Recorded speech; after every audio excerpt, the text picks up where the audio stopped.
Welcome back to another episode of the Central PA Pour. We are at another location for recording this episode, number 11. I'm going to bring it around and introduce the crew. I am Ben. Hey, I am Brett. I'm Dave. And I'm Kevin. And as Ben said, you are sitting here with the CPP crew, and we are in a different location. If you've never been to this location, I am going to highly encourage it, but I am going to first let the gentleman to our left describe it, who he is, where we're at, and how they can find you. My name is Yanni Barakis. I'm the owner of Mason-Dixon Distillery. We're located here at 331 East Water Street in Gettysburg, Pennsylvania. You can find me at all the usual spots, Facebook, Instagram. We have a couple YouTube videos up. I do a pretty thorough job posting on Facebook, letting people know what we're doing, what we're not doing. But online shares and interactions are great, but patronage and actual faces in person are kind of my favorite. So, yeah, that's where you can find me. That's who I am. Well, hey, Yanni, welcome to the Central PA Pour, and by all means, thank you for sitting down with us and inviting us to your location. So this is kind of good. Yeah, without a doubt. I feel like I should be welcoming you to my business, but that's fine. You welcome me to the podcast. I welcome you to the business. It's all good. Yeah, so we've been up here at least twice for dinner, and it is very good. And Excellent. It is a phenomenal looking location. It's kind of old industrial. It's got that vibe of an old industrial place. So Yeah, we're everywhere in here we're 100 plus years old. Former furniture factory. Went through and restored it to be able to do what we do here today. So wow. Yeah, 100% old industrial. They don't build it. You can't build this kind of character new. No, yeah, you can't like you say, you can't duplicate it. You can only go with it and highlight it. That's it. So, and that's what we're here. We're going to be here highlighting Mason-Dixon Distillery, you, and your beverages. So this is actually one of our first times doing something other than beer. Absolutely. This is kind of right up your guys' alley. Oh, yeah. So we're looking forward to it. And Ben, speaking of, where can they find us? They know where to find Mason-Dixon. Where can they find us? We are at Central PA Pour on all social media, YouTube included. Please subscribe to the channel. And any of our episode descriptions on your social platforms or podcast platforms, you will find our link tree. On that link tree, you'll find our YouTube video and then the path to all of our other social platforms. We are working on some merch, so keep an eye out for that stuff. We would love your support in that avenue. We have a guest form on there as well. So if you like what we're doing, reach out to us on any of those platforms. Let us know. Let us know if you think we got to do something different or improve. We're open to everything. So thank you for tuning in. Find us at Central PA Pour on all social. Yeah, so let us know. Look us up, give us a like, give us a follow, and by all means, we're going to have some fun here today. So, Yanni, we want to kind of get into what got you into distilling. Started with a simple fact. Well, really, I guess what really starts is I'm second generation born in this country. My grandparents all immigrated here from Greece right after World War II, and we are from tiny, remote, mountainous villages. Got to visit when I was a kid, came back and asked my grandfather some questions about life and growing up and what it was like, and he got to telling a lot of stories and eventually told me about how they made wine, and they take the leftover pressings and make something called Sipuro, which is Greek moonshine, which is very similar to Italian grappa, and I asked a lot more questions. He ends up sketching something out on a cocktail napkin, and I go home and I build my first still in my parents' garage at 11 years old. 11 years old. 11 years old. We're not doing any of this moonshine here today, are we? No, but Okay. that is actually, that Sipuro is something that is going to be on my shelves soon. We actually did make a batch, and I got the federal approval for the label, and it's at the printers now, so any week now we'll actually have some Sipuro on the shelf. Oh, that'll be good. It's fantastic. I don't think it's a pour for everyone. It's kind of a crowd splitter. It happens to be something I love, but yeah, if you're willing to try new things, it's very similar to Italian grappa. And if you've had grappa, chances are you really like it or you really don't. And yeah. Well, so 11 years old. Yeah, That's right. I was still riding dirt bikes and bicycles and trying to figure things out, and you're making your own distilling. That's right. I did it for about 2 weeks before I got caught, and I got caught because I was using an old camping stove, like a white fuel, and it leaked out, caught on fire. I was 11 years old. I saw fire, so I poured my water onto it, which just spread it everywhere.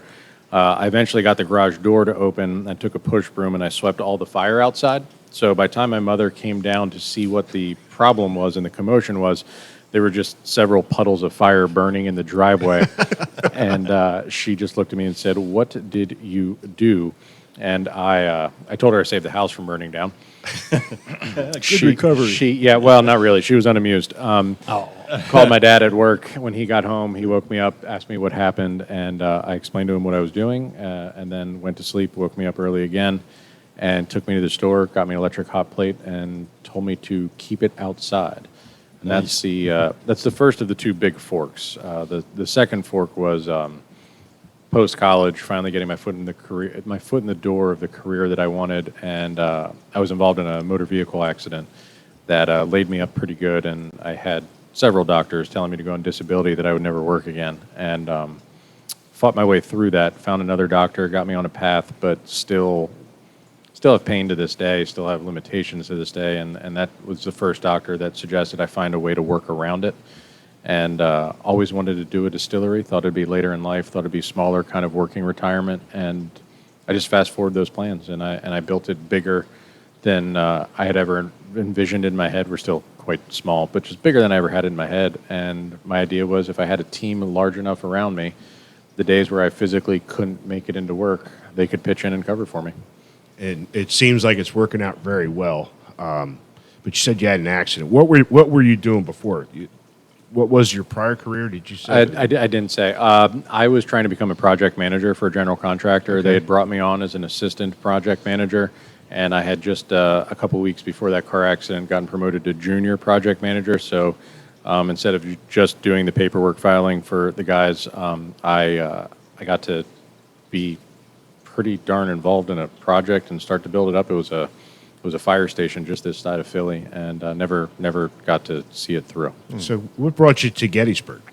What brought me to Gettysburg was I secured an ag lease on the battlefield. I grew up working for my dad in his restaurant, and I grew up wrenching on cars, but I also grew up working on a horse farm that was just up the road from where I grew my parents' home.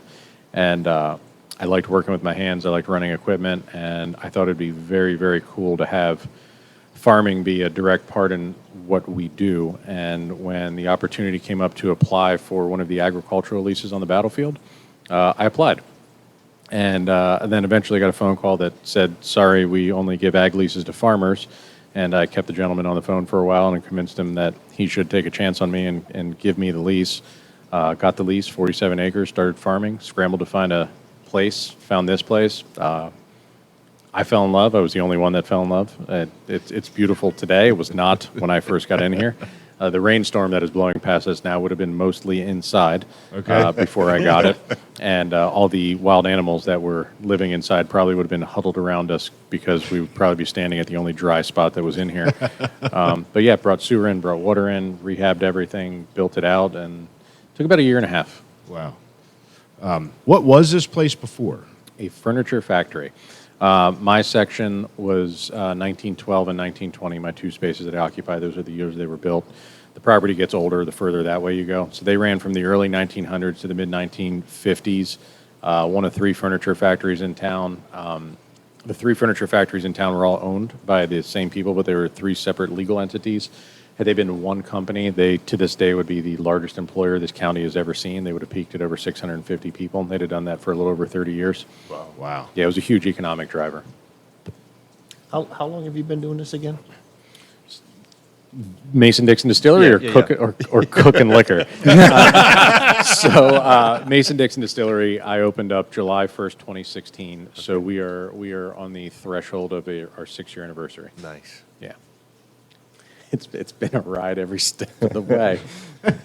So you do, I noticed you do a lot of social media posting, and that's all you? You do all that? Yeah, that's all me. Okay. Yeah, I believe I have about 28 or 29 employees right now. The majority being in the hospitality, the restaurant section. A couple of those are in the back end production. So I I wear a lot of hats. You usually do as a business owner. Yeah, without a doubt.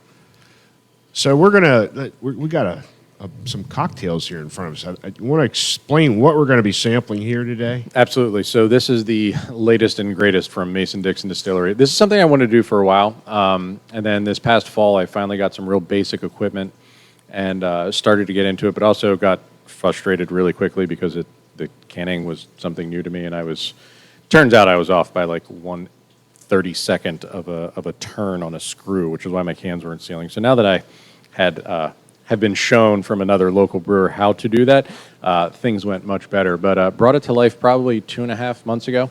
We're doing it by hand right now. It's the better part of 5 hours just for us to can 12 to 14 cases.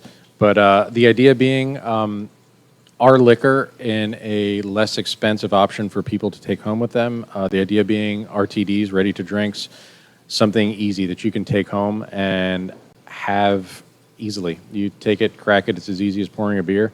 And my thought process really was, and it was really relevant in the fall to me, and it seems even more relevant now, but these 4-packs of these cocktails are all under $20, and I figured most people, most of the time, have $20, and on the eve of what appears to us to be entering a recession, and everybody's day-to-day, everybody's disposable income being reduced because of the cost of everything right now. Correct. This seems like a good place for us to be. All right, so I think you guys ready for sampling? All day long. All day long. So which one are we sampling here first, Yanni? Yeah, so we're going top down from the way you guys have them. The first one is going to be a mojito. It's going to be my white rum, mint simple syrup, lime juice. We do add a little bit of potassium sorbate to all these, which is a natural antibacterial, anti-yeast, so it helps with shelf stability. 7.3%. It's super crisp, super tasty. I enjoy everything that we're about to try. I will give the caveat of I'm a straight whiskey drinker. That is my go-to. I will have some beer every now and then. I have a good collection of beer at home that I work my way through, and that oftentimes ends up being more for my guests. Like I drink liquor. It's what I like. It's what suits me the best. Well, you're looking at the two table. people over Yeah. here that like the whiskey. Yeah, Yes. and it's not always whiskey like that Sapporo that I have that we're making. I really like that. I dabble in some rum every now and then as well. But these canned cocktails, I have found even myself being a straight liquor drinker on these few glimpses of like nice weather where it's 75 and sunny and you're sweating. Like this is crisp, this is refreshing, this is enjoyable. And also what I will add for all of these, I'm using real sugar, but I'm using what I consider to be the minimum effective dose.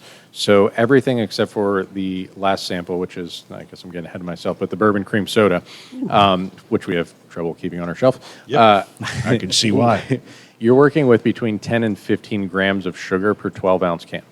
That seems like a relatively large number. It's not an insignificant amount of sugar, but when your average cola has 44 grams of sugar per can, It's a lot. Yeah, That's a lot. yeah. The bourbon cream soda is rocking right about 22 grams of sugar per can. So it's there, but very cognizant of how much we use. And it's not going to put the extra weight on. Correct. And also, not being malt liquor based, being actual spirit liquor based, these are absolutely best enjoyed cold. But even as they start to warm up, and even as they become room temperature, they're still quite drinkable. I strongly suggest cold, but room temperature, which is, I mean, these have been poured for a little bit. They're going to warm up as we sit here. You're going to still find them to be very, very drinkable. So, mojito. Cheers. Okay. Cheers. Cheers. So this is the mojito. This is the mojito. Oh, that's pretty good. Very good. Smooth. It is awesome to see local business start to produce these RTDs. You walk into a distributor and it's nothing but the big guy like throwing this trend out there, and it's awesome to see somebody local providing something like this as well, because like you said, $20, go out and take this home. It's affordable. It's affordable, enjoyable, and damn delicious. Yeah, it's dangerous. So Damn good. Yeah, and I decided to roll the dice pretty hard, as I have many times, especially in the past 2 years. I commissioned a automated canning line. So that's 4 to 6 weeks out. As soon as we figure out how to run that. We're going to have significantly greater capacity than what we do now. We'll more than be able to keep up with on-demand for here. And then we're going to look for some more places that are interested in bringing this in and having this on their shelf to offer their customers as well. So you're going to look for like places to distribute it to. I am, and honestly, my first target is going to be I want to talk to some breweries because Pennsylvania breweries, Pennsylvania distilleries, we have reciprocity with each other. I mean, we keep a draft. We keep 8 different beers on draft here that are constantly rotating. We bring in 8 to 16 different bottles and cans, and I think that it would be a nice add-on for a lot of breweries, particularly the ones that don't have bartenders that know how to, that don't have a cocktail program. That has nothing to do with the bartenders. That just don't have a cocktail program. Right. They're either just beer or nothing. Correct. So I know we just recorded with Fat Bat, and they do something kind of different as well. Not everybody does just beers, but they have 3 different. They're coming up cocktails, but they're mixing it with some of their base beers. Okay. Seltzers. And like a seltzer and a coffee stout. I mean, they were delicious. So Four Scores here in town, I'm friends with them. Like they had some seltzers. They do a lot of their flavored stuff, and I think I had a Mai Tai beer from them, and delicious. Yep.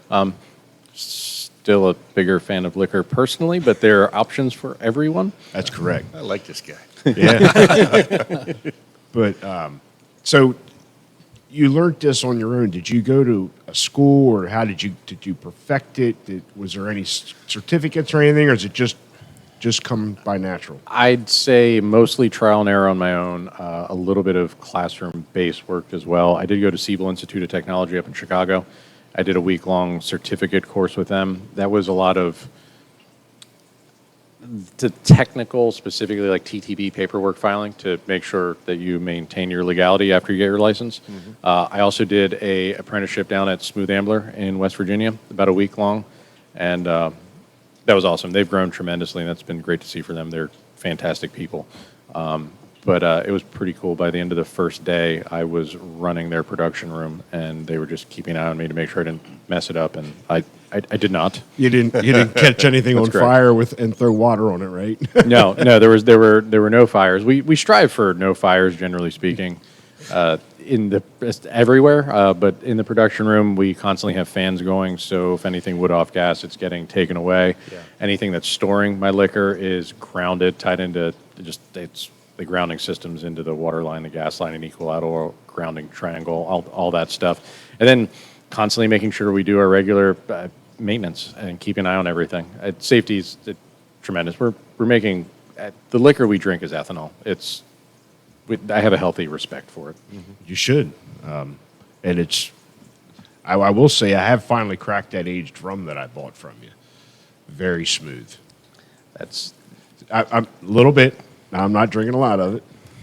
You're gonna drink a little bit more of it today. It's the last one I put. It's the one I put in the last glass. So, Did you need some help drinking that? It's there. It's there. Yeah, well, you notice I didn't call you guys because you haven't been around. Yeah, well, that bottle might not be around if you have them over. That's some of the best stuff I've made so far. Yeah, it was pretty good. Besides the canned cocktails, Yes. I think that started with something else. It was in a box. It did.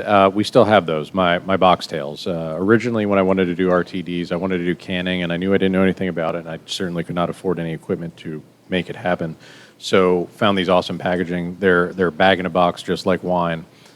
They help prevent oxygen from getting to them. They keep sunlight off them. They're quite durable. But yeah, these are our box tails. We started doing those a couple years ago. 1.75 liters, the largest container that the feds say I can sell you liquor in. And they're fantastic. They have the portability. They have everything being pre-mixed already. The one disadvantage to the box tails, we can't do carbonated cocktails in them, so they all have to be still cocktails. But definitely still part of our program, definitely something we're going to continue to do. They do well for us. We have a lot of people that have grown to associate us with box tails and ready-to-drink cocktails. We have a tremendous following on them. So we're box tails are sticking around. They're not replacing cans. Cans are just an extension of other cool things we can do, and I'm a big fan of other cool things we can do. Now, forgive my ignorance, but are the cocktails just taking one of your products and then adding it to the cocktail and then filling out the rest of the recipe? So What we do when we make our cocktails, we take our liquor, Yeah. we get each individual portion to create the mixer and make the cocktail. Gotcha. We're not using off-the-shelf mixers. I think that I've terribly phrased question. My apologies. It's okay. I meant take your liquors and stuff and put them in the cocktail, and then go to town on the recipe for the. correct. Yeah. So we will prototype stuff behind the bar. Once we come up with something we like, Yep. then we submit it Cool. for approval, and once it's approved, then we get the label approved, and then we crank it out. That's a whole process there, just getting stuff approved. It's a very slow, very frustrating process. Yes. Because you got stuff ready to go, but you can't do anything until you got all the approvals. That's correct. And sometimes it's relatively quick and only a matter of a couple weeks, but oftentimes it seems to take significantly longer. Go ahead. We're a little bit different in that, like I know breweries can create a new label, create a new product, and boom, go. We have, for whatever reason, the federal government has decided we need a couple extra levels of approval before we can do that. Unlike a beer, it ages well. So you had mentioned your background with food and your background. Do you focus a lot of that up here as far as your heritage and the foods that you come up with? How do you come up with the recipes? So, heritage, yeah. So there's ouzo on the shelf. There's going to be tsuput on the shelf soon. So that's definitely part of my heritage, and that's there. We will rotate some Greek things through on the menu. We usually do a Greek week once or twice a year where all the specials are Greek food. Those are some of my favorite. And I was just talking to somebody about this the other day. I think just hospitality is part of the culture of where my family comes from. I was talking about a trip to Greece that I took with my wife, and we were there for less than 12 hours, and we had gone to 2 other countries before that, and we hadn't really experienced much of anything. And she turned to me and said, "Why did we go anywhere else?" Because just open arms everywhere we went.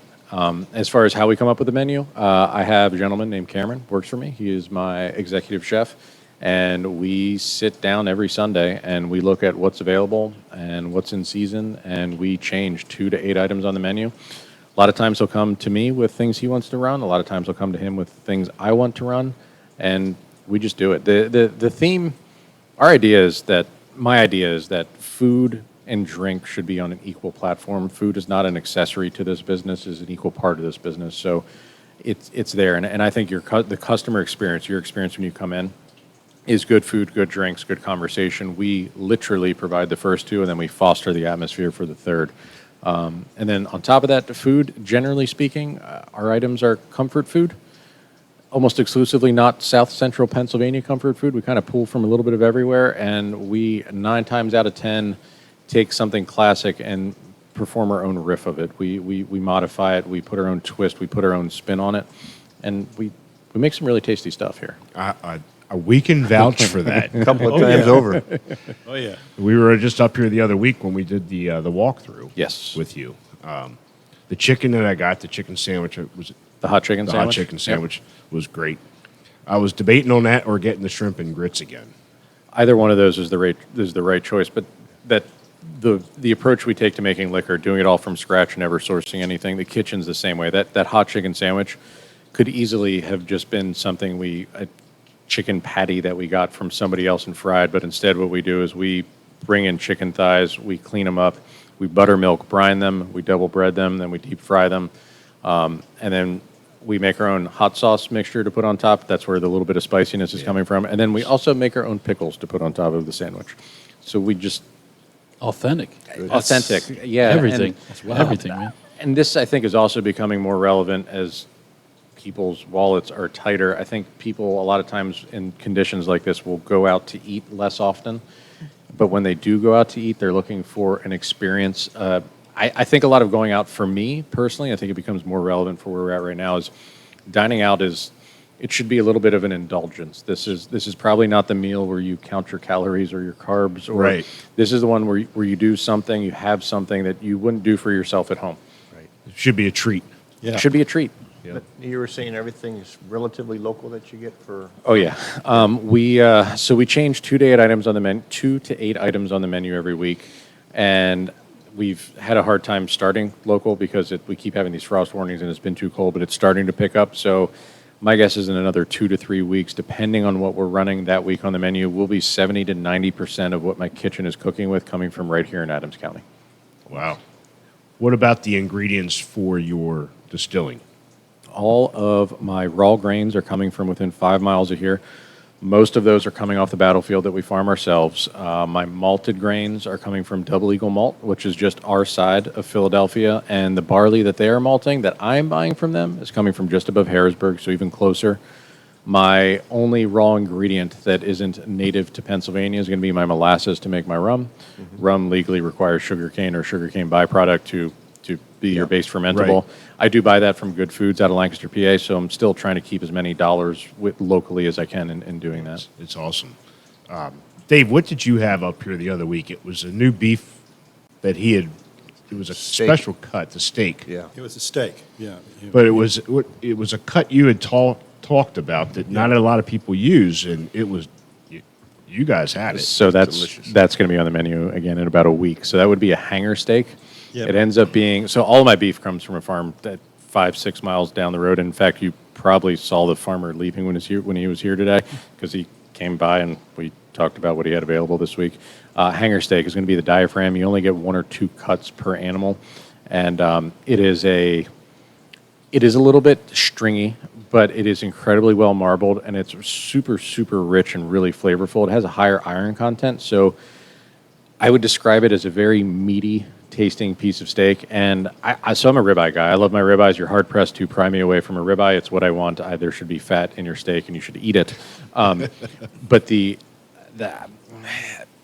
hanger, it's kind of becoming my low key new favorite, and that's every 6 to 8. Once he harvests enough animals that there's a big enough pile of hanger steaks that we can run it, I'm going to run it. Okay, so It was delicious. On Yeah, that- Kevin and I had it. Yeah. We both had it. On that same note, Yeah. generally speaking, it's not one I would suggest you try to cook at home because it is tricky to get just right. Like you're probably going to overcook it and it's probably going to get tough. But thankfully I have a kitchen full of people that are really good at their you jobs. mean like you cooked your Easter dinner? I saw your post on Facebook with that flamethrower. With a flamethrower and charcoal. That was one of the best damn lambs I have cooked ever. But yes, I did start I convinced my wife that I needed the flamethrower because it was better to start. She just rolled her eyes. I didn't do any convincing. She's a very smart woman. I used that instead of lighter fluid to start the charcoal because, when you start a fire with charcoal, you need your lighter fluid and you got to let it cook out. So I just went straight with a torch. And yeah, there's a picture on Facebook somewhere with flames quite oh yeah, I quite saw high. that. Yeah. That just sounds funny. Yeah, I convinced my wife that I needed a flamethrower. I mean, Well, I also use it around the house to burn weeds in the sidewalk. So Okay. it's dual purpose. You had to find a purpose for it. She came home the other day and I was walking around the yard with the flamethrower and a cocktail in one of the canned cocktails in my hand. She just looked at me and just goes, Well, Hi, honey. I think we need to try another one here. let's do it. Yeah. Next one up is going to be our Cranberry Peach Hearts. It's labeled as hard seltzer I think I'm going to end up relabeling them as just cocktails because there's a good bit of people that I've noticed have a negative imagery associated with seltzers, but you're looking at vodka, cranberry, peach, a little bit of sugar, a little bit of potassium sorbate. This is slightly stronger than the Mojito at 8.4%, but it's going to be flavorful, crisp, clean. Again, minimum effective dose of sugar and tasty. Wow. Cheers. Cheers. cheers. So this is cranberry. Cranberry peach. Wow. And Oh my God. the most important part, vodka. Lot of- Now that I could see Sally drinking. She likes cranberry. She likes cranberry and vodka. And that peach. That just is that's what's getting to me. It all comes together really, really well. Yes. And it's not one dimensional. Like it has depth to it. And you know what? Even though you're saying that's a seltzer, I'd drink that. Oh yeah. I Yeah. would drink that. I think I'm Definitely. doing a disservice by calling it a seltzer, which going forward, I don't believe that I will be calling it a seltzer. And peach is one of my favorite fruits, and that is just right there, and I could really bring the peach out of Well, it. and the little bit of cranberry helps the peach from being too sweet on its own. Right. It gives it just a little bit of that bitterness to it that Yep. you need to balance it. Yeah. That's very good. You can thank you. call it a non-beer beverage. A non-beer a beverage. non-beer beverage. you know, under the Great listing. marketing. Yeah, I don't know I don't know that term's going to catch on the marketing front. A non-beer beverage. I like it. I like it. That's Well, good. we were coming up with some acronyms. I mean, a non-beer beverage, so an MBB, It- an NBB. That's going to get shot down Yeah, right yeah. before it goes public. Everybody would want to come in and what's an UNBB? So Yanni, could you describe the unique creation of your bottles that you serve this fantastic liquor in? For sure. So spend a lot of effort and money to make sure that I put as much of Adams County into every bottle that I can, and I wanted to make sure I put some Adams County on the bottles. So the two-part label on the face of the bottle, which is again a tremendous pain in the butt because those are two separate applications. I don't have an automatic labeler. When there's a clear product or that bottle is finished, when you look through to the back, there'll actually be a map of town of Gettysburg from right after the battle, so 1863, here in town. On the top of the bottle, on the tamper seal, there are elements from the Borough of Gettysburg flag. So there's 3 stars on there. Those 3 stars represent the 3 days of the battle and the 3 wards that make up the Borough of Gettysburg. And then those kind of hash marks that are in the middle represents Lincoln Square, or the historical crossroads that is Gettysburg, Pennsylvania. Fun fact for me, fun fact for a lot of people, I think, our tiny little town has a sister ship in the U.S. Navy. It's the USS Gettysburg, and they occasionally send people from their ship to town to help do raising and lowering the flag and for different events. Well, that's pretty cool. I didn't know about the label on the top. I mean, I'm a history buff, and Civil War is my era, but I had no clue. Yeah. That's all new. So that is interesting. And it does have the distinct design of like an 1800s bottle. When I was trying to find the bottle itself, I remember talking to glass suppliers, and what I had in my head without actually seeing the bottle yet was I wanted something really masculine and firm and strong and heavy, and the exact way I described it was something that John Wayne would pull out of his saddlebag. Yeah. And it is a rugged bottle. I've dropped more than one, and I think I've only ever broken 1 or 2. And then the final elements on there too are we hand fill out every batch number, the proof, the ABV, and who bottled it on every single label. So you're getting that personal touch. Yep, absolutely. That's pretty cool. Because you had mentioned your wife. Now, I know you were running a competition on Facebook We with were. the Slushies. We were. That had just recently ended. It did. And by the way, when I was up here, I bought for the boy. I think you guys had just announced not long ago. You guys went and found out. So, a 2-part question. Who won the competition on the Slushies? And then, if you don't mind revealing. Yep. So with the pink slushy, the blue slushy, and your votes counted for more if you got the full size versus the sample. And girl won. The pink slushy won by 262 votes, I believe, was the final difference between the two. And that may have been more people wanting us to have a girl, or it may have just been it was a vodka drink versus a gin drink. The world may never know.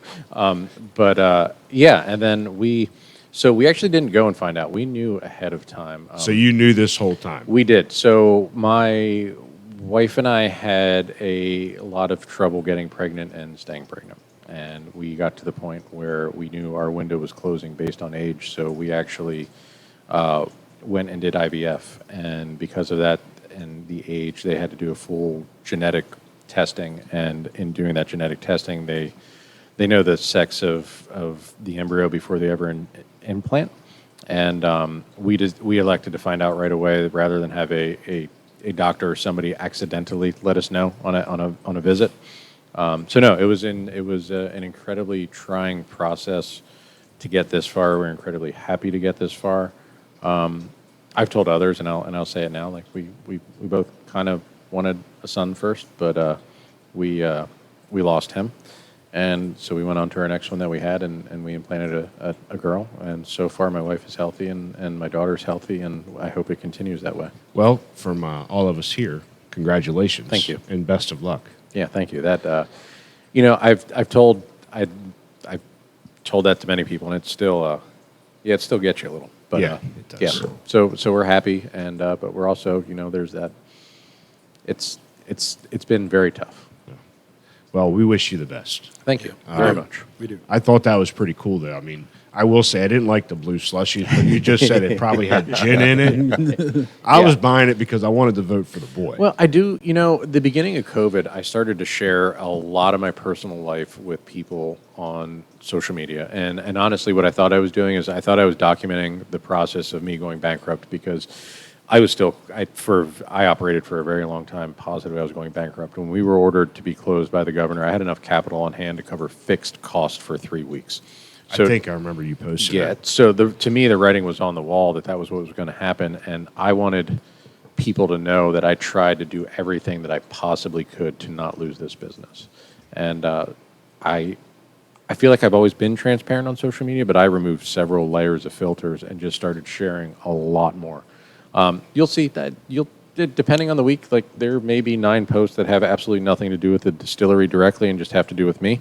And then the next week and only one showing a food special or a drink special. And then the next week there may be nothing from my personal life and it may be all food and drink. But I've brought a lot of people into my personal life, and with permission at times, my wife's our personal life. And it's, in a way, it may be, if it is nothing else, it is almost therapy for myself to have a little venting session every now and then. And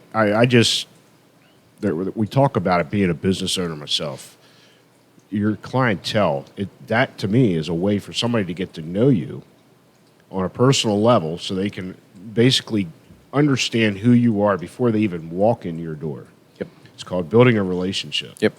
And your post and your ability to just up and peel off the layers and just let it go, I commend it. Thank you. I don't know if I could do it. You know, in a way, so you probably could. There's a level of being comfortable with it, and I do not share 100% of my life. I do have a private life, and there are things that are, but you know, I share a lot of the good. I share a little bit of the bad. But I think it's easy to do. I had trouble in the beginning when I started my social media, because a lot of people in books and they taught you that your business is supposed to be separate from you. You're not one and of the same. And until I went and talked to somebody from SCORE, which is an advisory group, and they said, Yanni, you know, in a couple years, in a couple decades, that may be the case, but for now, you are Mason-Dixon Distillery, and Mason-Dixon Distillery was you. So I was personal, I think, from almost day one, but it was roundabout way. What I was getting at is, it's easy to do because I have one mode, and that is being myself. I do not tailor myself to the audience that I'm with or what I think somebody wants to hear. I am authentically myself 100% of the time, good or bad. Is that something that you've had your whole life, or was that maybe a change of perspective or something from the forks that you've described earlier? I think that I've been incredibly true to myself and not changing who I am my whole life, but I think becoming a business owner and being in charge of my own fate and destiny for the most part, it allowed me to truly, like, if there were probably a couple layers where you had to hold back. Like, I freely say fuck, and I wear shorts to work, and there's days where we're closed and I'm doing work and it's hot and I'm sweating and I don't wear a shirt, and somebody walks up because they want to buy a bottle of booze, and I sell them a bottle of booze head to toe covered in sweat, not wearing a shirt. Like, if I was being employed by somebody else, that would probably not fly. So yes, and there is something very real about being in charge of this that allows me to be the most authentic version of myself. But I think if we were to have people from my life growing up, they would say that Yanni has always been Yanni. You go say, just fucking let it fly. Yeah, it's. I do. I'm trying to reel it in a little bit. I'm like, I don't need my daughter's first word to be fuck. Like, I really don't. I'm dealing with that right now, man. They start repeating everything. But you know, I remember growing up. I remember at some point my mother trying to get me to stop swearing. She goes, "Educated people do not use swear words." And I was like, "What the fuck are you fucking talking about? The word fuck has the most fucking expansive." And I just went off, and I used the F word in so many different ways, and she was just like, Very versatile. how are you my child? And Yanni, that wasn't very nice. yeah, and I'm incredibly comfortable with myself. I'm also incredibly hard on myself. There's a lot. It is a fantastic joint. You've done some renovations in and out. You got an outside seating area, I saw, and I think you just were able to put up another tent this year, or is it a replacement? Is it something new? So I have had a tent on there since I think the very first year we opened, when COVID hit, and I had asked permission, and I was given verbal permission from the borough to do it, told I didn't need a permit, and then when COVID came around, and everybody wanted a tent, then all of a sudden I needed a permit, and then I wasn't allowed to get the permit without having to get a variance, so I had to go to the Builders Code Appeal Board to be able to procure a variance to keep up my seasonal tent. So I've always had a tent. That is my tent. I own it. Last year, the top got ravaged pretty good in a storm. It ripped about half of it off, so we were tentless for a little bit until the replacement one came in. Yeah, But yeah, we rock a tent half the year, 3/4 of the year. That's fully permitted. We did everything we were supposed to do according to the people that tell us what we're supposed to do. It's there, and it was a fucking mess. It's a great space. Thank you. And I got it made taller. It goes wall to wall, so there's a lot of times when you're in a tent and you feel like the ceiling's coming down. I feel it's very open, and it's bright.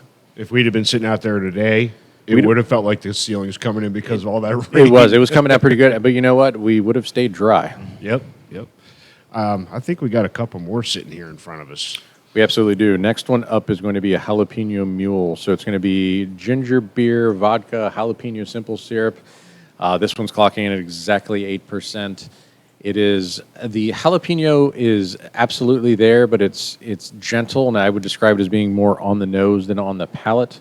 It's going to be flavorful, and it is not going to burn you, despite having jalapeno in the name and in the ingredients. All right. Cheers. Some mojito. Jalapeno Oh, mule. this is the mule. The mojito was the first one. Bloopers. It's already getting to me. Lightweight. You know Well, what? that's just the right touch of jalapeno there. Yeah, you get a little bit of that burn on the back end. That's good. It's not much.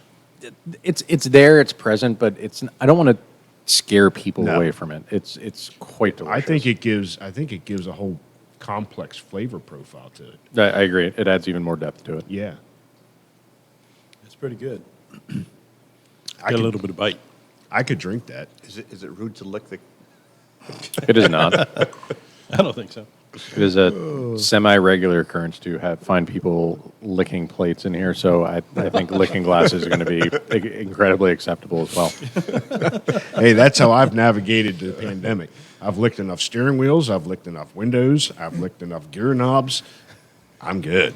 I like it. Build it up. Keep now your immune system healthy and give it exercise. I mean, Kevin and I, we were in the military. You have no idea what they injected in your arm when you went down through there. You just stood there and you were like, okay, keep going to the next one. Absolutely. With the pandemic, how did you make out? I mean, Jesus. I know that's a loaded question, but I know you worries about closing down. Family, friends. Yeah, I made out of it, but I made it out of there by the skin of my teeth. I'm still here by the skin of my teeth. Pandemic. Okay, so a couple weeks before the governor ordered us all shut down for pretty much everything, I had ordered all of the extra ingredients I needed to make hand sanitizer. Now, today, looking back and saying that makes sense to all of us because we know that distilleries everywhere did this. There was I think, almost 1,000 of us in the country that transformed to be able to do this and help.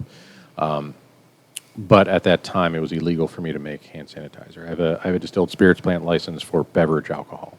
Yeah. In order to make hand sanitizer, you need one for industrial use. My thought process was, the hell with it. People need this. I'm going to do it. I can do it, so I'm going to. So I ordered. you. Thank you. It was also it was the first of my wife telling me that she thought I was crazy because I bought tens of thousands of dollars worth of these extra ingredients to make a product that it was illegal for me to sell. But again, I go back to... Could be worse things to sell. Well, correct. But I also went back to I was in the position to be able to help, and I would not be able to look myself in the mirror if I did not. So ordered all that stuff, eventually came in, and then I remember, I want to say it was a Monday that I got word, we all got word that Wednesday was going to be the last day we were allowed to have anybody in our businesses. So my first move was I told all my team to immediately file for unemployment. My second move was I put in the largest order that I've ever put in for my purveyors of non-perishable foods. Once that came in, I brought my team in. I made sure everybody went home with enough food to last the better part of 2 months. So this way I knew they were taken care of. And then I had breakdown after breakdown because I had enough capital on hand to cover fixed costs for 3 weeks. I was positive I was going bankrupt. By the end of that week, Wellspan had reached out to me. Somebody from Wellspan had reached out to me and said, hey, we heard you have what you need to make. And that same week, I think, is when it became legal for me to do it. They reached out and said, we heard you have the stuff to make it. Can you make it? I said, I absolutely can. They said, we'll take 50 gallons a week. I was like, great. By the middle of and in my head, I said, okay, if we can find 5 or 10 other places that need this, we can supply them. Like, we're going to charge them. I did charge them. I did not profit off of it. I did not profit a single penny. It was pure cost.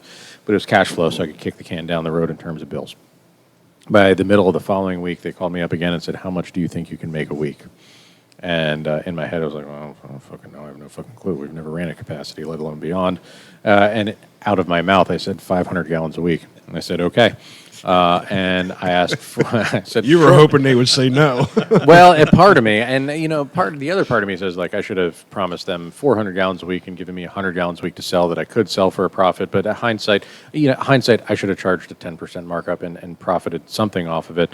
But I'm happy with the decision I made. I didn't want to be able to be accused of profiting from disaster. So I did not. But they asked for 500 gallons a week. I said, for how long? They said 3.5 months. I said, okay. So I then worked 7 days a week, 20 hours a day to send out 500 gallons of hand sanitizer a week. By comparison, we normally run our production room 4 or 5 days a week, and we produce around 150, 160 gallons. So that room, there was temporary fermenters. It was Frankenstein's lab. Like, it was a lot. I had tanks up on stilts that I would inject steam into to preheat. So when the first still run was done, I could dump it in, and instead of heat up time being an hour and a half, heat up time was 15 minutes. Wow. It was, yeah. So in a way, I kind of, that very specific, like, I enjoyed that challenge. Yeah. I hated everything that was happening around me, to my community, to other businesses, to other people. I hated all of that, still do. But the individual personal challenge of how do we make 500 gallons a week when we're built to produce almost a third of that? Yeah. It was strangely enjoyable. The world was burning around me and crumbling and falling down. I was like, oh, I'm making hand sanitizer. And you were figuring it out as you went. Yeah. Figuring it out as I went. And that just, figuring it out as I went was the theme. And also betting on myself and my business became the theme. So my wife thought I was insane because those tens of thousands of dollars could have covered fixed costs for that many more weeks. We, in the middle of making hand sanitizer, kind of watching the news a little bit, I'm seeing some places some states starting to open up for outdoor dining. I'm like, okay, this makes sense. I think I'm going to buy an absolute crap ton of picnic tables. So I did, and they sat around for a couple of weeks, and my wife was like, why are you taking this money that we do not have and spending it on things that we cannot use? And I was like, hunch. Well, when the governor came out and said, well, you got 48 hours, and then you'll be able to launch your outdoor dining, and nobody had any picnic tables in stock, I did. So we launched with what I believe to be the largest outdoor dining that anybody had within a very large radius. I'm positive it was the largest outdoor dining within Gettysburg, and I think that radius extended a lot further. And I just kept doing that. In the middle of summer, I took all the money I had and I bought heaters, patio heaters, because I figured nobody's coming inside to eat. And when fall came, I launched the largest heated outdoor dining area that anybody had. In the middle of that, in the middle of COVID, when we were granted 50% capacity indoor dining, and we had 6 foot spacing, and I still wasn't hitting 50% because we were following all of the other rules. We ran like that for a little bit. I got some plexiglass, spent thousands of dollars on plexiglass so we could get a couple more tables in and having dividers, and then we had it taken away, and we were granted 25% indoor dining capacity. So I was pretty pissed off by that because restaurants are being blamed as being the spreaders. And I'm like, I'm under negative air pressure in here, and we have HEPA filtration. We are exchanging the air in this room every 11 minutes. I did the math. I was like, no, I'm not. Like, this is more sanitary than your average doctor's office hospital. Yeah. So I went to my architect, and I told him to change your occupancy. And he was like, well, your occupancy's already done. You can't do that. I was like, bullshit. I have 15,000 square feet. Make another dining room. So or whatever you got to do. And he goes, well, give me a week. I'll get back to you. Well, a week later, he goes, well, we figured it out, and we can rezone everything. And by doing this, your limiting factor is the number of restrooms you have. So unless you're willing to build another restroom, your capacity can be 375. I was like, 375 sounds great. It's a hell of a lot bigger than 164 that we started with. So we just ran at 25% the whole time. There we go. We still followed all the rules. We did what we had to do while still being responsible. We did what we had to do while still being responsible. I think that was a recurring theme from everybody we've talked to in this industry. Yep. Whether it was just a brewer that didn't have food, or a brew house that had food, or a place like yours, you're a distillery to have food.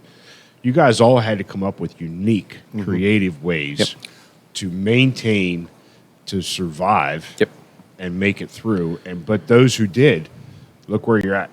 Things are going to come out better on this other end. And then we had there was the food requirement, which they never defined, and then they turned into a meal. So for the week or two before they defined it, we just made handmade chips for 50 cents, and they were delicious. And I still have people asking me to make them again. Well, then a week or two later, we got guidance that that doesn't count, so it's got to be a meal. And they still really define a meal, but they told us things that didn't count. So we had to deal with that. It was one thing after the next, and we did what we had to do. We followed the rules begrudgingly, and in a lot of ways. The best one of my biggest pivots. I hate that word. I don't know. I hate myself for using it. Thanksgiving Eve. We were told, I don't remember if it was 4 or 5 o'clock, that there was going to be the governor decided that there was going to be no drinking on site at any establishment because he was the governor, maybe it was the Secretary of Health, said that the risk of transmission of bodily fluids was too great for Thanksgiving Eve. We can't have people going out. So none of us were allowed to have people drinking on our properties. So still following the rules, rolled open my loading dock door and said, I don't care where you drink, and I don't care if you stay in a room by yourself or if you want to get together with friends and family. That is your decision to make. I got the booze. Swing on by if you want some. I think I was going to ask, was that? Yeah. I saw that picture of you on the loading dock. Yeah, that catalyst for the first loading dock sale was Thanksgiving Eve being told we weren't allowed to have a drink in a restaurant or a bar.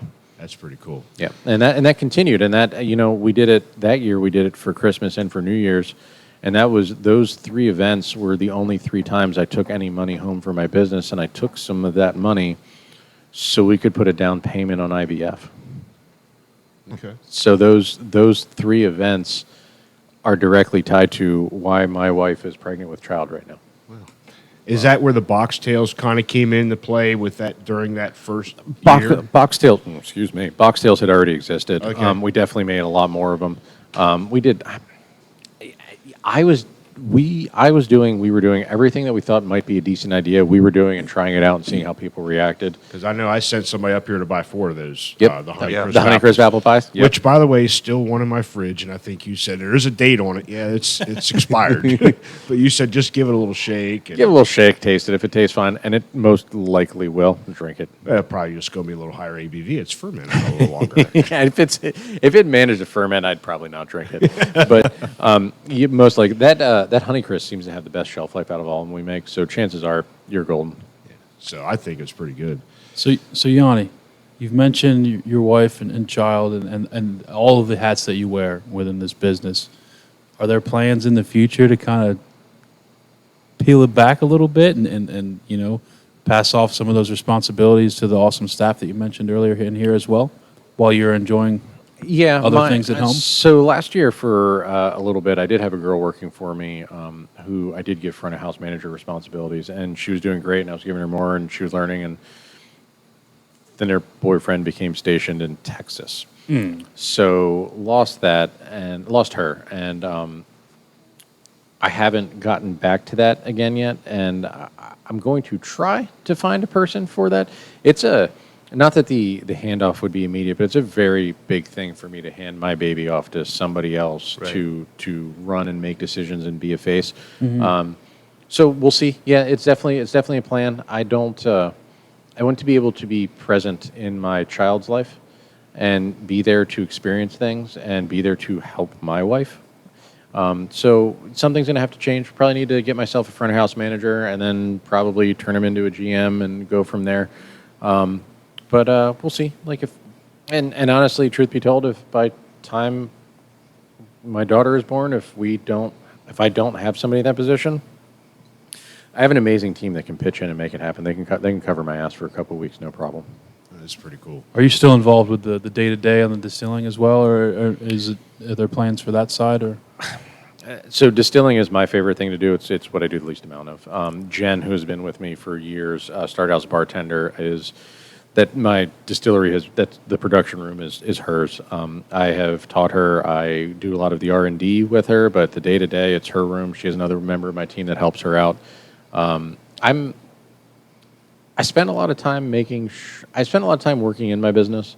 I had gotten some opportunities to start to work on my business when Ginny was here being a manager for me, and I want to get back to that again. I don't.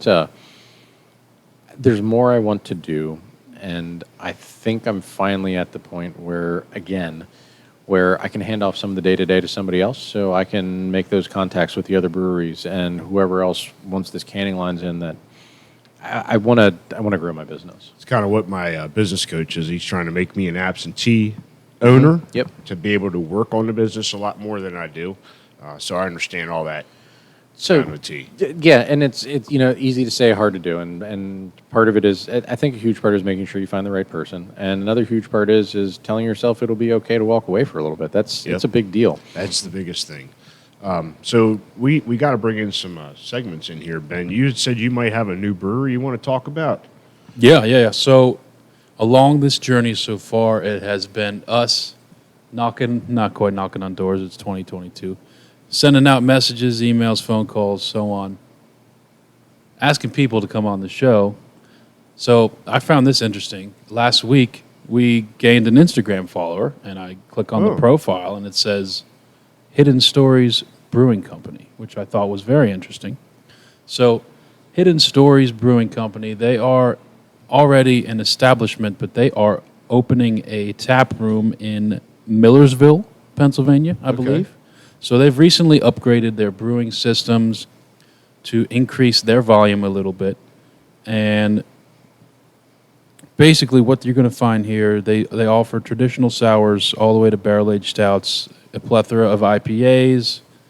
And basically the whole deal is they have a hidden story behind all of their different offerings as well as behind the staff and ownership there. So we've been in touch with them. We look to have them on the show. They also have a hop farm as well. So we're going to see where that discussion goes, and I'm sure we will love to have them on the show in the near future. Yeah, so sounds good. I think we got two more sitting here. What's our next one going to be here, Yanni? The next one is going to be the Grapefruit Gin and Tonic. So grapefruit, gin, tonic. Pretty simple. Yeah, it's super straightforward. I think the name says it all. What's the alcohol content on something like that? This particular batch is 7.1. So each batch is going to be a little different. Do you get dialed into Until we get it dialed in. Okay. Excuse me. My goal is, for most of these, is going to be between 7 and 8%. Okay. You said you got a canner coming out, which will help the handwriting and stuff. Yeah. I can't wait for this rig to come in. It's going to be 50 to 60 cases an hour. It's going to be a little bit different than what we've been doing so far. You won't have a hard time with the last one you said you can't keep on the shelf. Yeah, no, it should help quite a bit. A grapefruit gin and tonic. Cheers. Cheers. Everyone. It smells good. Stop on down and get yourself some of these canned cocktails. Four for $20, right, Yanni? 4 for $16. Oh, I'm sorry. Yeah, if you get a 4-pack and you hand me a $20 bill, you get change. Now, Okay. all of these are Good 4 to know. for Good to 16, know. except for the bourbon cream soda. Those are 18. Okay. That is really good. I'm a That's got big like gin and tonic fan. two I taste. love gin and tonic, and that really hits it. And we're just about at the point where this is room temperature right now as well. Yeah. And I tell you Which is what, worth noting. they're still good. Yeah. I'm not much for gin, but that gin, it's got more of a citrusy flavor to that gin. It absolutely does. It's a very citrusy gin. And you said grapefruit, but I mean, I get the grapefruit, but it's not overbearing. Nope. No. Balance. That is a Balance, depth, mouthfeel, all of those things. Important. that's 4 there, and we still have one more, and then our cheers. But these are dangerously good. Very dangerously. I'm scared looking at this last one, guys. Just don't drink it. Don't drink it drink it. next. Okay. Noted. So we got some beer news coming up that we want to touch on. I think June 3rd, they're kicking off Philly Beer Week with a simultaneous Cheers Friday, June 3rd at 7 o'clock. So even though we're not in Philly, we're Central PA, it's just a good idea. We go outside, grab a beer, cheers at 7 o'clock, and chug one down. Yeah, it sounds good. Yeah, I like that plan. Yeah, and Yanni, you can cheers whatever you got. It doesn't have to be beer. Most likely be straight liquor. Straight liquor? Yep. Is that one? What is it? The 118 proof bourbon? Oh. Batch 12. Yep, that's the current one. That's That is so tasty. 118 proof. she's a healthy pour. I Yep. had something last week when we were here a couple weeks ago. Oh, that was Yeah. so good. I so far have done everything that has been barrel aged at barrel strength, and I don't intend to change that anytime soon. Speaking of that, I mean, well, let's get into that. I mean, Yep. we got some other news here. Let's touch on it real quick. There's something coming up Memorial Day that I think it's the Adapt and Overcome. You got that right. So Brewers in PA is putting that out, and I think there's like 20 local brewers that are going to be involved with that. I think some hop farms were involved with this. They're mostly veteran-owned, am I correct? I don't know about that note. That would have been good to know, but Yeah, so but Go ahead. Apparently, it does say 20 veteran breweries joined together to launch a statewide Memorial Day. I think they did it last year as well. You got it. So look for that release here, Memorial Weekend. Some- Adapt and Overcome. I think Haymeyer was on there as well. He was generous enough with this time. Brooks, a couple months ago. Stony Run was listed as there. One of our next guests, Gems Hops Farms. Jem's Hops Farms. Yep. So look for some of that. You guys got anything coming up that you know of? Breweries, brew festivals, or anything? There's festivals coming up. There's a couple of festivals that are coming up. The Red, White, and Blue Barbecue Festival, and I think they'll have barbecue there. At the Springgate Vineyard. I was just being helpful, what can I say? That's coming up on May 27th, and the Glen Rock Arts and Brew Fest. That's coming up on June the 4th. I think my wife wants to go down to that. To the Glen Rock. Yeah. So we might have to be a CPP day. That's cool. So Hey, one thing I wanted to include here in our little news segment, we don't have any official affiliation yet, but we have been in touch with the Hopped Up Network, and you keep hearing me talk about it the past few episodes, so I'll keep this one short. Just an independent network that allows us to get some more eyes on what we're doing, allow us to link up with some other shows that are on the network. So shout out to Hopped Up Network. yeah, And keep it moving. Yeah, let's hopefully we can get that thing done and we can get listed on there. So So we got Poor Man's Brewing releasing the Year of the Lager beer to celebrate their PA March Madness. It's a 5% ABV Citra hopped Pilsner, and it's available starting the 13th of May. So that should be out. Yeah. So that's pretty cool. So yeah, check out some of that beer news, and if you know of anything else that we should be mentioning, let us know. So you had mentioned about the barrels. Yeah, barrel room in the back. Yeah, that was interesting. I actually seen it. So So yeah, you'll be able to see some of our walkthrough that we've done prior. with Yanni and his staff. So look for that. What we were doing here? Or Yeah, we were doing that. we're one of these trying to things. figure It out might where be we're going over to here. insert Yeah. it. Just use your imagination. Put it down here. But you have a barrel room, and let me give us a little insight on that. You had actually talked about it a little bit, and Yeah. So everything, all the barrels, anyone can see it, even if they're not on a tour. If you walk like you're going to go towards the back, please don't go through the double doors unless there's somebody with you who works here, namely me. But you'll be able to see the collection of barrels. There's probably around 160 barrels back there. The majority of them being full-size 53-gallon. They're all charred American white oak. 99% of them are first use, brand new. I had intentions of trying to fill a lot more this year, but my order that I placed the end of January might get to me in September. There is currently a barrel shortage. Wow. Because geez, it's a shortage of why everything. not? So what we're doing is a lot of the barrels that we are dumping, that we would normally trade out or sell. We're making a bunch of rum because legally I can reuse a used barrel for rum, and I'm also putting away a good bit of corn whiskey and actually putting it into a used barrel. Those are the two things that we legally can use, and I want to make some of. So we're doing that for now because I want to stack up barrels. My goal is to continually grow that barrel collection so we can have more and more offerings in the future. And the sooner you fill them, the sooner you can dump them. So yeah, I love that barrel room. It is becoming. It's impressive. Full. That's So good. we're gonna have to find more room for barrels. I was here just getting soon. ready to ask. I mean, you're going to have to expand to a different area or look for another barrel house. I'm working on some things. Working on some things. Yeah, I'm working on some things. Well, hey, if you need somebody to break some news, we know a guy. Perfect. Yeah. Too early to break any news. Still, yeah, working on some things. We have some options, and there's one that I'm strongly hoping to come through. And we'll go from there. And if that doesn't work out, then we move on to the next thing and see what we're going to do. But for now, we just keep stacking them higher. I think I take it that's what the forklift's for. That is what the forklift is. Just stacking shit higher. That is what it does. Yeah. I think when we did our walkthrough, you had mentioned there was one barrel in particular that got a distinct flavor. You couldn't tell where it came from, but you enjoyed it.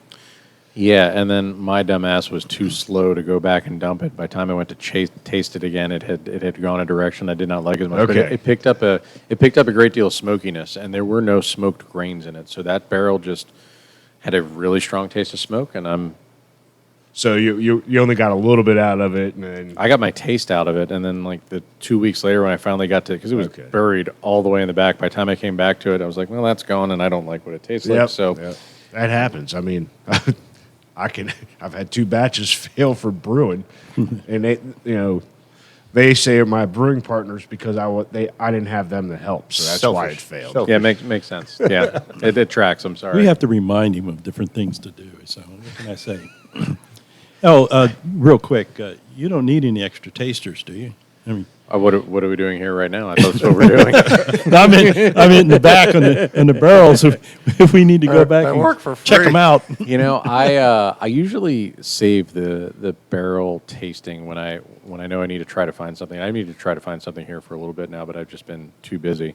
I oftentimes save them for okay days or even bad days, and if it's a bad day, I'll wait for the afternoon and I will drive myself home, wait for my wife to get home, drive myself home, have her drive me back in, and then I will taste all of the barrels.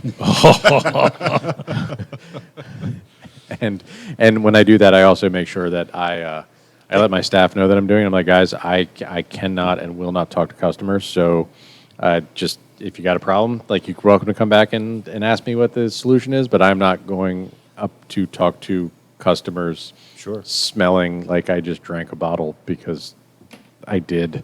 So yeah. That's all right. Yeah, no, there are worse things. Yeah. Then- Yeah, those are the days where I leave through the loading dock. I won't even walk out through the dining room because inevitably I'll know someone. And I'm like, I don't. Sure. So even when we do taste, like I don't drink, I don't taste to get drunk. But a lot of times I taste a bunch of them. In my first round of tasting, I will taste a bunch of them, and it will be, we start off with what does it start like, and then what's the middle, and what's it like. We get pretty complex, and that lasts for about 3 pours, and then it becomes good, bad, maybe. And what I do is I keep track of the ones that I marked as good and maybes, and I try them the next day, assuming I'm not hungover the next day. I might wait 2 days, and then we go back with a fresher palate, so we're not tasting as many, and that's we whittle it away. But I honestly I tried generally to not actually drink in my own establishment. That was something I made that decision a long time ago because I've seen other people doing other things, and I did not like the way it was. Yeah, you see that a lot. Yeah, It's kind of like when I got into DJing and doing weddings or going to the bars and DJing. When I did it, I was like, I am not drinking during the event. I will have one afterwards with you because I've seen, just like you said, too many bad DJs getting hammered and just ruining everything. Yeah. So it was just my business thing. I have the number of times I have consumed alcohol in my own business, and I don't mean that tasting is exempt from that because that's work. My rehearsal dinner, my wedding, and then also the 3 cigar dinners that I had put on in the past. Those. Dave just perked up. Cigar dinner. Yeah, I'm going to try to do a couple this year again as well. We did 5 and 6 course pairings with a local guy that makes cigars, and that was fun. That was where I actually got to sit down and be a one of the very few times I've gotten to sit down and be a customer in my own business, and a bunch of people that I knew, a bunch of people I didn't know, and I got to be with them instead of be around them. But no, it's literally I can fit it on one hand the number of times that I have consumed alcohol for purposes other than work here. At home, I mean, I'll drink. It's fine. Sure. I enjoy alcohol. I don't drink anymore. You don't drink any less. I mean, So is there anything other than here or spending time with your pregnant wife that you like to do? Any other activities? I have tried to come up with hobbies again. So I love being outside. I've always enjoyed shooting. I think my hobby has become my cattle farmer has hundreds of acres, and we've become hunting buddies, and we've gotten some ducks, and we've gotten some deer, and but hunting I think has become my thing. That's cool. I enjoy shooting. I enjoy being outside. We now officially have 2 deep freezers at home. One is the things that Yanni shot, and the rest is like pork, chicken, and beef that were raised. and we slowly work our way through all of those things. I think that if I had a bigger garage, I'd probably wrench a little bit for fun if I had something to wrench on. Because I do enjoy wrenching. I like modifying, making things faster. Well, I know you. I've seen you post. You modified your door out here to the patio. I think you modified your behind the bar area. You said that was a hard thing to do, is cut into that live edge. Yeah, counter. All the black walnut. Yeah, that was. I like building things. I like working with my hands. My COVID relief during peak COVID was our backyard was originally absolutely nothing, and it would barely grow grass. It's in a relatively newer development. There's no topsoil, and I went to town on that thing. It's now fenced in. I built a freestanding pavilion and a retaining wall and a rain garden, and I put a patio under the pavilion. I put a patio at the bottom of the steps. I enjoy manual labor. It is cathartic. It is therapeutic. I called it my therapy during COVID because my mind was always just racing, figuring out stuff, and doing that work. I didn't have to manage anybody else, and I could get myself physically tired enough where I could sometimes get some sleep. Mm-hmm. And then we have a gorgeous backyard now. But yeah, I had bought all the lumber to build that pavilion before COVID came around and the lumber went through the roof. Well, thank God you did, because the price of lumber is through the roof now. I sold it all because the 2-bys had all the dimensional lumber had gone through the roof. So I sold it, tripled our money on it, found just a random dude with a sawmill on Facebook Marketplace. So now instead of just being like what was going to be a perfectly fine pavilion, but it was going to be like sheathing and everything underneath, it's now this gorgeous open frame, rough cut. got it better. Yeah, and you know, the pavers came from Hanover Architectural during their spring sale. Like, Yep, like that's where I get mine. we sold a bunch of stuff on Facebook Marketplace. I cashed in probably years worth of rewards cards from Lowe's because I pay for a lot of things with the Lowe's card, so they were just stacked up. So we, yeah, it was that I like working with my hands. And I think I remember you posting about when you said you had your accident. You had a pet that really got you through that. Yeah. And you have one currently, so it's not the same pet. It is not the same dog. So the dog that I had at the time of my car accident was Posca. He was I forget what they told me he was, but I'm pretty sure he's a pit lab mix. Mutt. He was definitely a mutt, but the They're shape the of his best. shape of his head, he had pit in him, and he was. He was kind of an asshole of an animal to just about everyone other than me. And when I got in my car accident, that got magnified. He was my shadow. He was my protector. And then as I started to get better, he got worse, and I had to unfortunately had to put him down, and that was incredibly difficult. Especially the head game that it was. He was. To me, he felt like he was the only one that was truly there for me for all of it. And then as soon as I started to get better, I had to lay him to rest. It's always tough. Yep. And then a couple months after that, because this had already been started at the construction-wise here, I had watched a neighbor's dog for a couple days, dog sat, and my dad was here helping me. I originally started this up with my dad. I brought him in, and I ended up buying him out right before COVID hit. But my dad was with me, and after they picked up their dog, he turned to me and he said, "Go get a dog. You're a fucking asshole when you don't have one." So I said, "Fine. I'm going to go drive down to the SPCA and just go see what they have." And because I looked online, I knew they had some puppies, and I went and saw the puppies, and I was like, I don't know what kind of dogs they are, and they look like they're going to be small. And small dogs are fine, but big dogs are better for me. And I went in to go see these puppies, and as soon as I walked in, I went and found them, played with them. I'm like, okay, cool. I'm like, I don't know if I love them or not, but so I went in. I showed a lot of self-restraint not going home with the dog that day, and then I was like, I'm going to go back and see him again the next day. Went back in the next day, turned left. Mash, his name wasn't Mash at the time, but was the first dog on the left. As soon as we walked in, he just looked at me and sat down. I just did one of those, and just incredibly handsome animal. And I went and found a girl. I was like, I want to meet this guy.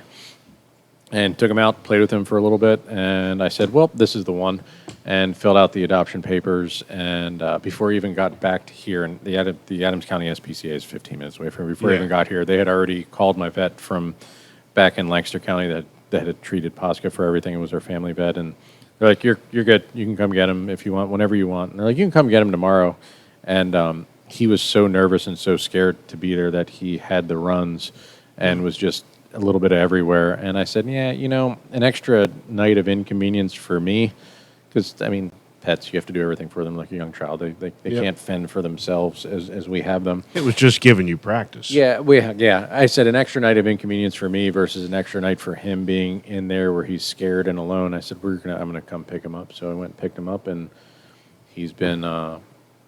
He's a hell of a dog. He's about as happy as they come, and he's a grounding rod. Like, come home, play with him, and just feel better. Yeah. And yeah, he's a good dog. It's gonna. I wish that dog would live forever, because that's gonna be a real bad day for me when he leaves. Kind of why I don't have another dog. I think before we skedaddle out of here, I think we still have one more in here. You had mentioned this one before, that you have a hard time keeping this one on your shelf. I do. So this is going to be the bourbon cream soda.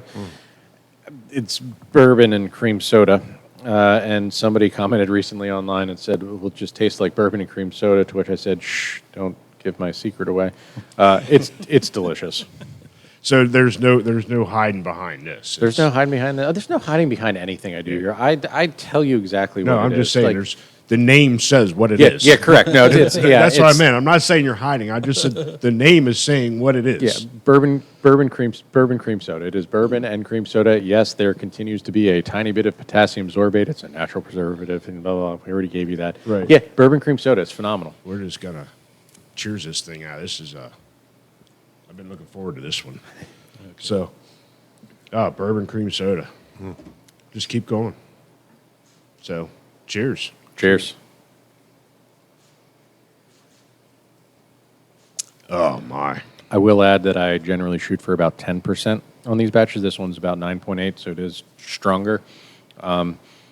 Mostly because I really like whiskey. I wouldn't have taken that from our conversation here this afternoon, Yanni. Wow. I can see why that one's hard to keep on the shelf. Yeah. Yeah, we've made more batches of that than anything else, and we continue to run out of that one. Even at a though rapid pace. you said cold is the best, but even at room temperature, that's drinkable. Incredibly so. All day long. Too drinkable.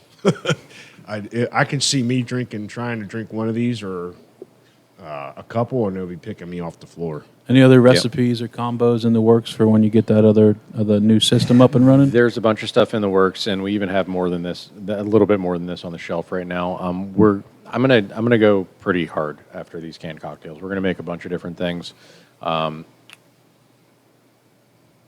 have plans, and I will release bits and pieces of those plans as we get further along. But it's gonna be the same premise of everything we're doing here. It's gonna taste good. It's gonna have booze in it, and we're gonna make it from scratch. And we're gonna try to be incredibly competitive price wise on everything we're putting out on these. Well, go ahead.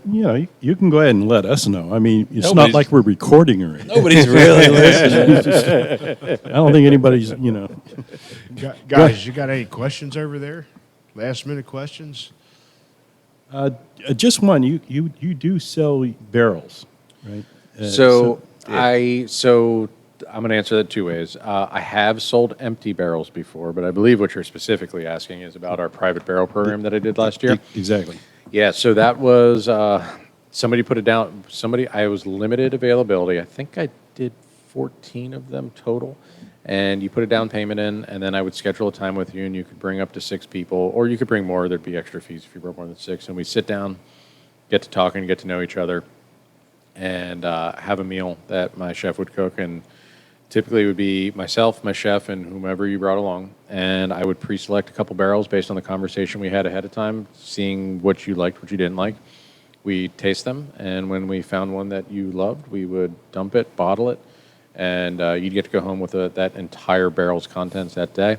It is something I definitely want to do again because it was honestly some of the most fun I've had running my own business. I got to sit down. Everybody that came in to do these really wanted to be there and was really enjoying everything and wanted to learn more and was incredibly interested. When you have a restaurant, sometimes you have people that are not so excited to be there for God knows whatever reason. Yep. And it can be challenging and testing, but it was basically I just got to hang out with a bunch of people and drink some booze, and it was That's a good time anytime, right? yeah, it was great, and it was also incredibly helpful because it helped raise revenue.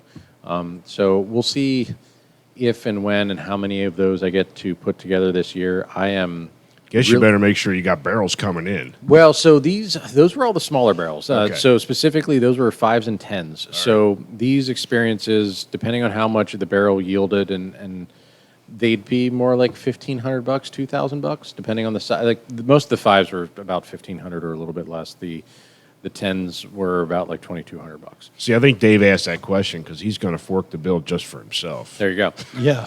Well, a lot of people would. I still left my wallet at home. A lot of people would split it. So you get 6 guys in, split it 6 ways. Yes, not cheap, but also not the $20,000 or $25,000 and up that it would be to go to get a full size barrel from somebody in, I don't know, Kentucky.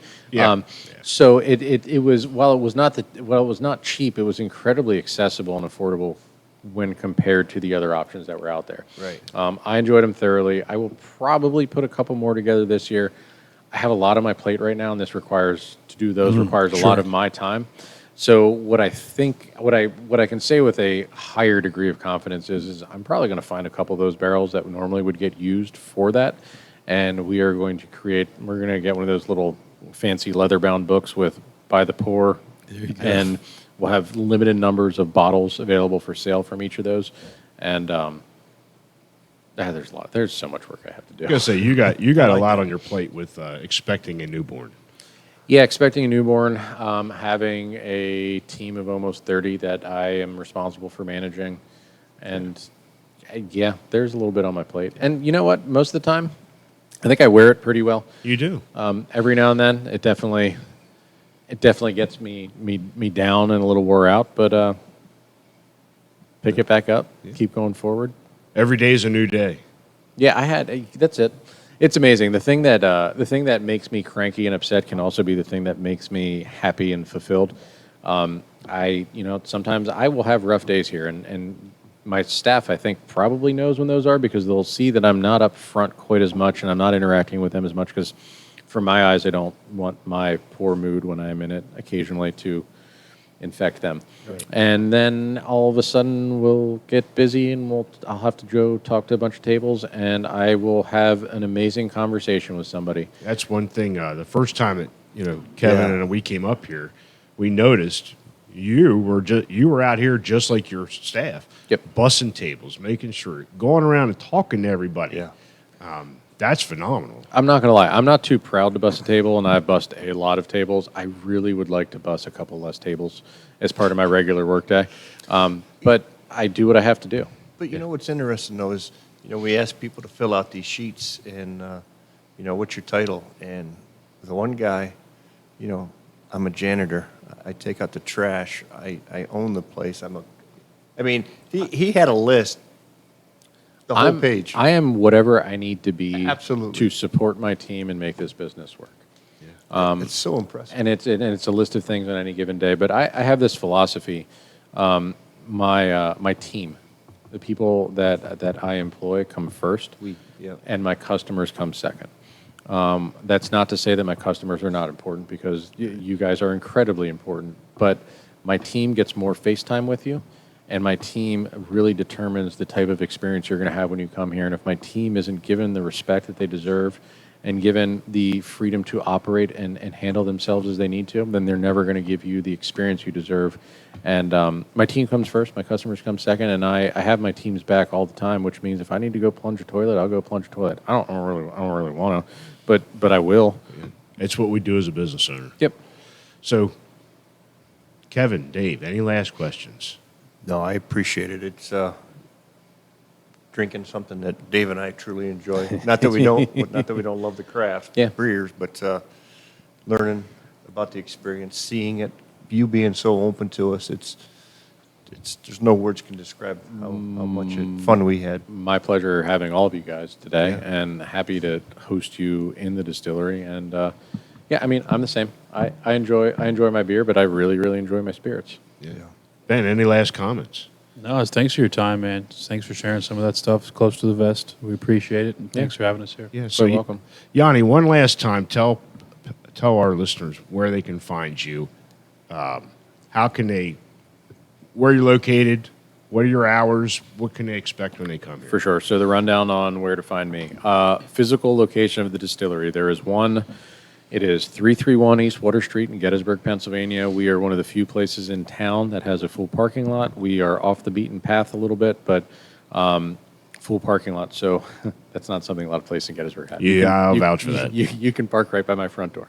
Hours of operation are going to be Thursday from 4 to 9, Friday and Saturday from noon to 9, Sunday from 11 to 3. My website is www.masondixondistillery.com. I can ship directly to anybody in Pennsylvania and D.C. for a flat rate of $10. Got to have somebody there 21 or older to sign for it. And social media, Facebook, Instagram. There are some pretty cool YouTube videos up. Haven't made any in a while because I haven't had a videographer on staff for a while. But there's some really cool stuff on there. You can see how we know a guy. Yeah, there we go. You can see how we grew a pear into a bottle and then filled it with pear brandy. I love the social media follows. I think my business and our product really shine when you have the opportunity to come see us in person. And I welcome anybody and everyone to come give us a shout. Give us a try. One last time, Ben, where can they find us? At Central PA Pour, all social, and anywhere you listen to your programs. So, Yanni, this has been a fantastic sit down. We even definitely enjoyed ourselves here today, and when we were here for dinner, we enjoyed the walk around, the view of your operation.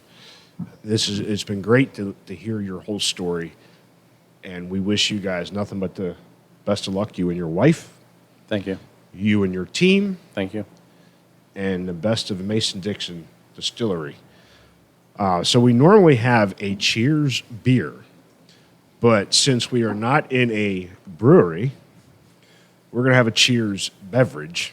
And I'm going to let you explain what we're going to be cheersing out with. Well, this one is no lightweight. This, I believe, to be one of, if not the very best thing that I have ever bottled and put on the shelf here. This is a almost 6-year-old rum. It's one of the very first barrels I ever filled.